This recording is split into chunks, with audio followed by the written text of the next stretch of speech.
Welcome to Faladisha Studio again. Subscribe for those new in the channel, and we will appreciate. Let's learn about the history of worked comedian Charlie Chaplin. Charlie Chaplin, born April 16, 1889, London, England, died December 25, 1977, Corsier-sur-Vevey, Switzerland, British comedian, producer, writer, director, and composer who is widely regarded as the greatest comic artist of the screen and one of the most important figures in motion picture history. Early life and career. Chaplin was named after his father, a British music hall entertainer. He spent his early childhood with his mother, the singer Hannah Hall, after she and his father separated, and he made his own stage debut at age 5, filling in for his mother. The mentally unstable Hall was later confined to an asylum. Charlie and his half-brother Sidney were sent to a series of bleak workhouses and residential schools. Using his mother's show business contacts, Charlie became a professional entertainer in 1897 when he joined the 8 Lancashire Lads, a clog dancing act. His subsequent stage credits include a small role in William Gillette's Sherlock Holmes 1899 and a stint with the vaudeville act Casey's Court Circus. In 1908, he joined the Fred Karno pantomime troupe, quickly rising to star status as the drunk in the ensemble sketch A Night in an English Music Hall. While touring America with the Karno Company in 1913, Chaplin was signed to appear in Mack Sennett's Keystone comedy films. Though his first Keystone one-reeler, Making a Living, 1914, was not the failure that historians have claimed, Chaplin's initial screen character, a mercenary dandy, did not show him to best advantage. Ordered by Sennett to come up with a more workable screen image, Chaplin improvised an outfit consisting of a too small coat, 2 large pants, floppy shoes, and a battered derby. As a finishing touch, he pasted on a postage stamp moustache and adopted a cane as an all-purpose prop. It was in his second Keystone film, Kid Auto Races at Venice, 1914, that Chaplin's immortal screen alter ego, the Little Tramp, was born. In truth, Chaplin did not always portray a tramp. In many of his films, his character was employed as a waiter, store clerk, stagehand, fireman, and the like. His character might be better described as the quintessential misfit shunned by polite society, unlucky in love, jack of all trades, but master of none. He was also a survivor, forever leaving past sorrows behind, jauntily shuffling off to new adventures. The tramp's appeal was universal. Audiences loved his cheekiness, his deflation of pomposity, his casual savagery, his unexpected gallantry, and his resilience in the face of adversity. Some historians have traced the tramp's origins to Chaplin's Dickensian childhood, while others have suggested that the character had its roots in the motto of Chaplin's mentor, Fred Karno: "Keep it wistful, gentlemen, keep it wistful." Whatever the case, within months after his movie debut, Chaplin was the screen's biggest star. His 35 Keystone comedies can be regarded as the tramp's gestation period, during which a caricature became a character. The films improved steadily once Chaplin became his own director. In 1915, he left Sennett to accept a $1,250 weekly contract at SNA Studios. It was there that he began to inject elements of pathos into his comedy, notably in such shorts as The Tramp, 1915, and Burlesque on Carmen, 1915. He moved on to an even more lucrative job, $670,000 per year, at the Mutual Company Film Corporation. There, during an 18-month period, he made the 12 two-reelers that many regard as his finest films, among them such gems as 1 a.m. 1916, The Rink, 1916, The Vagabond, 1916, and Easy Street, 1917. It was then, in 1917, that Chaplin found himself attacked for the first, though hardly the last, time by the press. He was criticized for not enlisting to fight in World War I. To aid the war effort, Chaplin raised funds for the troops via bond drives. In 1918, Chaplin jumped studios again, accepting a $1 million offer from the First National Film Corporation for 8 shorts. That same year, he married 16-year-old film extra Mildred Harris, the first in a procession of child brides.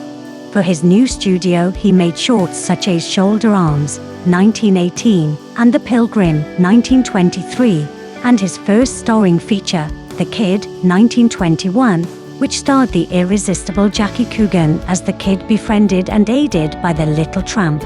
Some have suggested that the increased dramatic content of those films is symptomatic of Chaplin's efforts to justify the praise lavished upon him by the critical intelligentsia. A painstaking perfectionist, he began spending more and more time on the preparation and production of each film. In his personal life too, Chaplin was particular. Having divorced Mildred in 1921, Chaplin married in 1924 16-year-old Lilita McMurray, who shortly would become known to the world as film star Lita Grey. They would be noisily divorced in 1927. From 1923 through 1929, Chaplin made only 3 features: A Woman of Paris, 1923, which he directed but did not star in, and his only drama, The Gold Rush, 1925, widely regarded as his masterpiece, and The Circus, 1928, an underrated film that may rank as his funniest. All 3 were released by United Artists, the company co-founded in 1919 by Chaplin, husband and wife superstars Douglas Fairbanks and Mary Pickford, and director D.W. Griffith. Of the 3 films, The Gold Rush is one of the most memorable films of the silent era. Chaplin placed the Little Tramp in the epic setting of the Yukon, amid bears, snowstorms, and a fearsome prospector, Max Wayne. His love interest was a beautiful dance hall queen, Georgia Hale. The scene in which the tramp must eat his shoe to stay alive epitomizes the film's blend of rich comedy and well-earned pathos. The sound era. Citylights to limelights. The Little Tramp, Chaplin had mastered the subtle art of pantomime, and the advent of sound gave him cause for alarm. After much hesitation, he released his 1931 feature Citylights as a silent, despite the ubiquity of talkies after 1929. It was a sweet, unabashedly sentimental story in which the Little Tramp falls in love with a blind flower girl, Virginia Cherrill, and he vows to restore her sight. The musical score, the lone sound element the film offered, was composed by Chaplin, and he conducted its recording. No matter the lack of dialogue, it was a huge success. In 1932, Chaplin began a relationship with young starlet Paulette Goddard. His next film, Modern Times, 1936, was a hybrid, essentially a silent film with music, sound effects, and brief passages of dialogue. Chaplin also gave his Little Tramp a voice, as he performed a gibberish song. Chaplin played a nameless factory worker who has been dehumanized by the mindless task he has to perform tightening bolts on parts that fly by on an assembly line. Goddard played a gamin, the waif who comes under his wing. It was the last silent feature to come out of Hollywood, but audiences still turned out to see it. Most significantly, it was the Little Tramp's final performance. The Great Dictator, 1940, was Chaplin's most overt political satire, and his first sound picture. Chaplin starred in a dual role as a nameless Jewish barber, and as Adenoid Hinkle, dictator of Tomania, a dead-on parody of German dictator Adolf Hitler, to whom Chaplin bore a remarkable physical resemblance. Goddard played Hannah, the barber's Jewish friend, who flees Tomania after the barber is arrested and sent to a concentration camp, and Jack O'Kee gave a hilarious impersonation of Italian dictator Benito Mussolini as Napoleone, dictator of Bacteria. The japing tone of the picture's lampooning was a movement away from Chaplin's usual poetic approach. The Great Dictator was simply too bitter and too outraged to permit much in the way of gentle comedy. The film did well at the box office, and he received his only Academy Award nomination as Best Actor. After making just 3 movies over a 10-year period, Chaplin would take 7 more years before his next film. Problems in his personal life were again partly to blame. In 1942, he and Goddard divorced, despite likely never having officially married. In 1943, a paternity suit was brought against him by young would-be actress Joan Barry.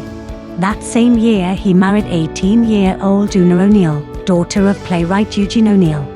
Again, he was accused of cradle robbing. In the Barry suit, the courts ruled against Chaplin in 1944. He was named the father of Barry's child, although he was cleared of the more serious charges of violating the Mann Act, which prohibited interstate transportation of women for immoral purposes.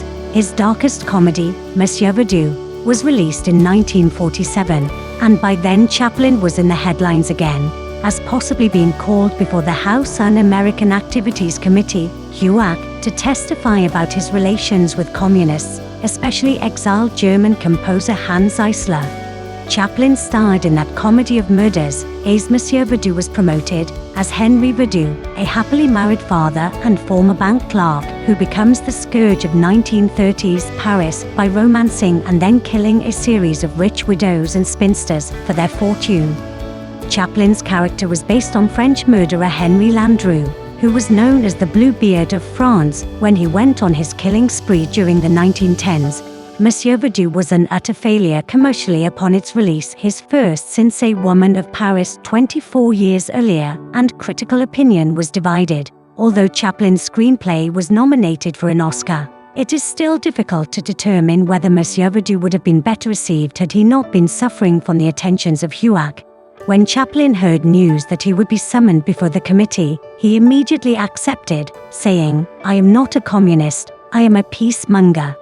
He planned a re-release of Monsieur Verdoux in Washington, D.C., for the week Eisler was to testify before HUAC, and he invited the committee members to the premiere.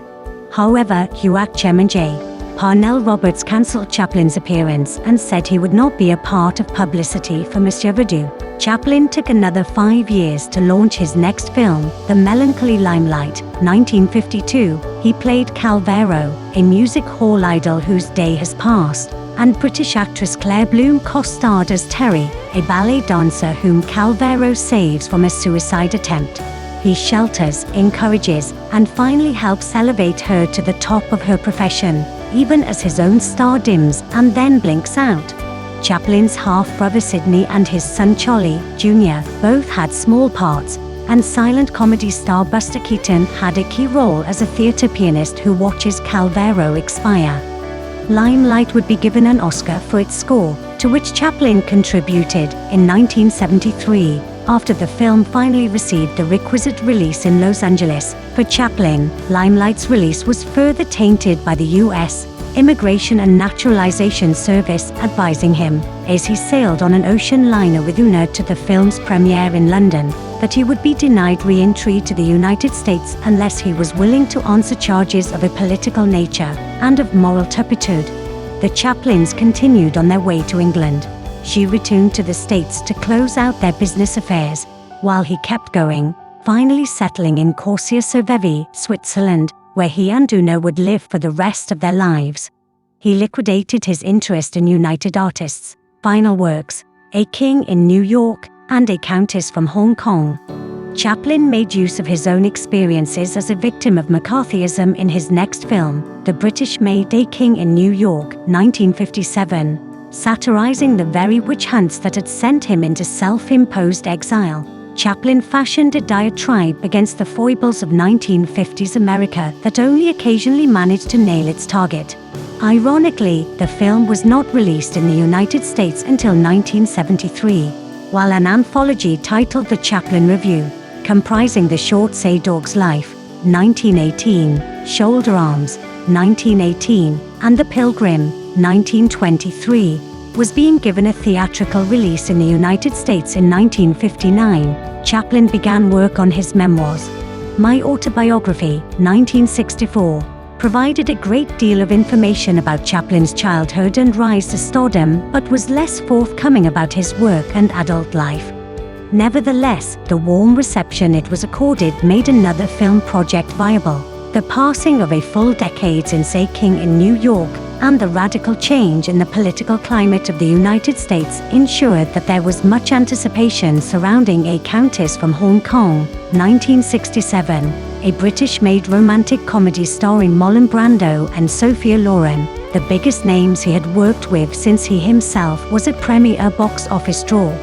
However, it proved to be a critical and commercial disappointment. In his last years, Chaplin was accorded many of the honors that had been withheld from him for so long. In 1972, he returned to the United States for the first time in 20 years to accept a Special Academy Award for the incalculable effect he has had on making motion pictures the art form of this century. It was a bittersweet homecoming.